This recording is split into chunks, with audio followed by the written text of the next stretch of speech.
முன்னாள் முதல்வர் ஜெயலலிதா பிறந்த நாள் பொதுக்கூட்டத்தை தேனியில போட போறார். 1ஆம் தேதி, மார்ச் 1ஆம் தேதி அப்படின்னு எடப்பாடி ஒரு என்ன காரணம்னா, இது ரொம்ப பேசிட்டு இருக்காரு ஓபிஎஸ்.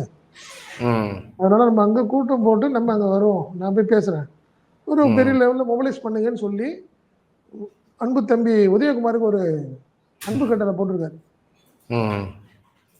பிரம்மாண்ட பொதுக்கூட்டத்தை ரெடி பண்ணுங்க, நான் வந்துடுறேன், என்ன ரொம்ப பேசிட்டு இருக்காரு ஓபிஎஸ், அவருக்கு ஒரு செக் வச்சு விட்டுருவோம் அப்படிங்கிற மாதிரி அவங்களோட எண்ணம்.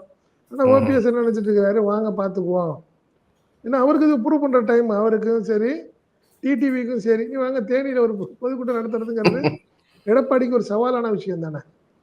அதனால இந்த இந்த பரபரப்புக்கெல்லாம் ஒரு முற்றுப்புள்ளி இல்லைல்ல, அதிமுக எப்பயுமே எடப்பாடி தான், எடப்பாடிட்ட உள்ள அதிமுக தான் உண்மையான அதிமுகன்னு ப்ரூவ் பண்றதுக்கு இதுதான் சரியான சந்தர்ப்பம்.